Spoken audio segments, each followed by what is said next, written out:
Hi ಸ್ನೇಹಿತರೆ, ಈ ದಿನ ನಿಮಗೆ CSCಯಲ್ಲಿ ಬ್ಯಾಂಕ್ ಸ್ಟೇಟ್ಮೆಂಟ್ ಹೇಗೆ ತೆಗೆಯೋದನ್ನು ನಾನು ಹೇಳಿಕೊಡ್ತೀನಿ. ಮೊದಲಿಗೆ ನೀವು ಕ್ರೋಮಲ್ಲಿ CSC ಅಂತ ಟೈಪ್ ಮಾಡಿದಾಗ ನಿಮಗೆ CSC ಲಾಗಿನ್ ಆಗಬೇಕು. CSC ಲಾಗಿನ್ ಆದಾಗ ನೀವು ಮೊದಲಿಗೆ ನಿಮ್ಮ ಯೂಸರ್ ID, ಪಾಸ್ವರ್ಡು ಮತ್ತು ಇಲ್ಲಿ ಕ್ಯಾಪ್ಚರ್ ಕೋಡ್ ಕೊಟ್ಟಿರ್ತಾರೆ. ಕ್ಯಾಪ್ಚರ್ ಕೋಡ್ ಕೊಟ್ಟು ನೀವು ಲಾಗಿನ್ ಅಂತ ಆಗಬೇಕು. ಲಾಗಿನ್ ಆದಾಗ ನಿಮ್ಮ ಡ್ಯಾಶ್ಬೋರ್ಡನ್ನು ಓಪನ್ ಆಗುತ್ತೆ. ಆ ಡ್ಯಾಶ್ಬೋರ್ಡ್ ಓಪನ್ ಆದಾಗ ಡ್ಯಾಶ್ಬೋರ್ಡಲ್ಲಿ ಸರ್ಚ್ ಅಂತ ಇರುತ್ತೆ. ಸರ್ಚಲ್ಲಿ ನೀವು ಸ್ಟೇಟ್ಮೆಂಟ್ ಅಂತ ಟೈಪ್ ಮಾಡಬೇಕು. ಸ್ಟೇಟ್ಮೆಂಟ್ ಅಂತ ಟೈಪ್ ಮಾಡಿದಾಗ ಅಲ್ಲಿ ಫೈನಾನ್ಷಿಯಲ್ ಸ್ಟೇಟ್ಮೆಂಟ್ ಅಂತ ಬರುತ್ತೆ. ಅದನ್ನು ನೀವು ಕ್ಲಿಕ್ ಮಾಡಿದಾಗ ಮೊದಲಿಗೆ ನಿಮ್ಗೆ ಲಾಗಿನ್ ಆಗುತ್ತೆ.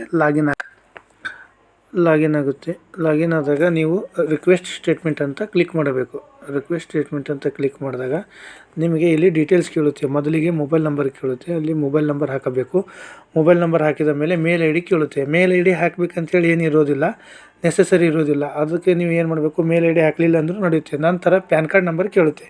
ಆ ಪ್ಯಾನ್ ಕಾರ್ಡ್ ನಂಬರ್ ನೀವು ಅಲ್ಲಿ ಹಾಕಬೇಕು. ಪ್ಯಾನ್ ಕಾರ್ಡ್ ನಂಬರ್ ಹಾಕಿದಾಗ ನಿಮಗೆ ಯಾವ ಬ್ಯಾಂಕ್ ಅಂತ ಕೇಳುತ್ತೆ. ನಿಮಗೆ ಯಾವ ಬ್ಯಾಂಕ್ ಇರುತ್ತೋ ಆ ಬ್ಯಾಂಕನ್ನು ಸೆಲೆಕ್ಟ್ ಮಾಡ್ಕೋಬೇಕು. ಆಮೇಲೆ ಸ್ಟೇಟ್ಮೆಂಟ್ ಪೀರಿಯಡ್ ಅಂತ ಕೇಳುತ್ತೆ. ಸ್ಟೇಟ್ಮೆಂಟ್ ಪೀರಿಯಡ್ ಅಂದರೆ ನಿಮಗೆ ಎಷ್ಟು ಮಂತಿಂದ ಬೇಕು, 3 ತಿಂಗಳು, 6 ತಿಂಗಳು, 1 ವರ್ಷದ ಯಾವ್ದು ಬೇಕಾದರೂ ಸೆಲೆಕ್ಟ್ ಮಾಡ್ಕೋಬೇಕು. ಅದ ನಂತರ ನೀವು ಯಾವ ಬ್ಯಾಂಕ್ ಅಂತ ಸೆಲೆಕ್ಟ್ ಮಾಡಿಕೊಂಡು ಕಂಟಿನ್ಯೂ ಅಂತ ಕೊಡಬೇಕು. ಬ್ಯಾಂಕ್ ಸ್ಟೇಟ್ಮೆಂಟಿಗೆ ಕೊಟ್ಟಾಗ ನಿಮಗೆ ಸದಸ್ಯರ ಮೊಬೈಲಿಗೆ ಒಂದು OTP ಹೋಗುತ್ತೆ.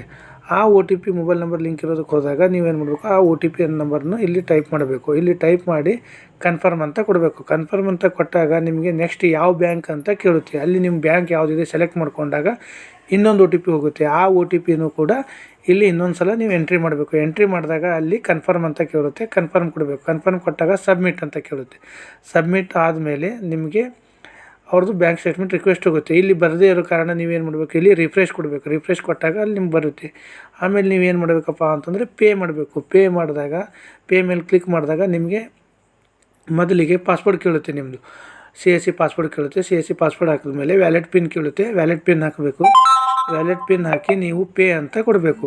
ಪೇ ಅಂತ ಕೊಟ್ಟಾಗ ಅವರಿಗೆ ರಿಕ್ವೆಸ್ಟ್ ಸಕ್ಸಸ್ಫುಲ್ ಆಗುತ್ತೆ. ರಿಕ್ವೆಸ್ಟ್ ಸಕ್ಸಸ್ಫುಲ್ ಆದಾಗ ಈಗ ನಾವೇನು ಮಾಡಬೇಕು, ಅಲ್ಲಿ SMS ಚಿಹ್ನೆ ಮೇಲೆ ಕ್ಲಿಕ್ ಮಾಡಿದಾಗ ಸದಸ್ಯರ ಮೊಬೈಲಿಗೆ ಇನ್ನೊಂದು ಮೆಸೇಜ್ ಹೋಗುತ್ತೆ, ನಾರ್ಮಲ್ ಟೆಕ್ಸ್ಟ್ ಮೆಸೇಜು. ಆ ಟೆಕ್ಸ್ಟ್ ಮೆಸೇಜು ನೀವು ಓಪನ್ ಮಾಡಬೇಕು. ಟೆಕ್ಸ್ಟ್ ಮೆಸೇಜ್ ಓಪನ್ ಮಾಡಿದಾಗ ಲಿಂಕ್ ಇರುತ್ತೆ. ಆ ಲಿಂಕ್ ಮೇಲೆ ನೀವು ಕ್ಲಿಕ್ ಮಾಡಬೇಕು. ಲಿಂಕ್ ಮೇಲೆ ಕ್ಲಿಕ್ ಮಾಡಿ ಕಂಟಿನ್ಯೂ ಕೊಟ್ಟಾಗ ಇಲ್ಲಿ ಏನು ಬರುತ್ತೆ, ನಿಮ್ಮ ಸ್ಟೇಟ್ಮೆಂಟ್ PDF ಜನ್ರೇಟ್ ಆಗುತ್ತೆ. ಈ PDF ನೀವು ಏನು ಮಾಡಬೇಕಪ್ಪ ಅಂತಂದರೆ ನಿಮಗೆ ಬೇಕಾದಾಗ ಈ PDF ನೀವು ಡೌನ್ಲೋಡ್ ಹಾಕೋಬೇಕು. ಡೌನ್ಲೋಡ್ ಹಾಕೊಂಡ್ರೆ ಇದನ್ನು ನೀವು ಮುಂದೆ ಪ್ರಿಂಟ್ ಕೂಡ ತೆಗಿಬೋದು. ಇಷ್ಟೇ ಫ್ರೆಂಡ್ಸ್, CSCಯಲ್ಲಿ ಬ್ಯಾಂಕ್ ಸ್ಟೇಟ್ಮೆಂಟನ್ನು ತೆಗಿಬೋದು. ಧನ್ಯವಾದಗಳು.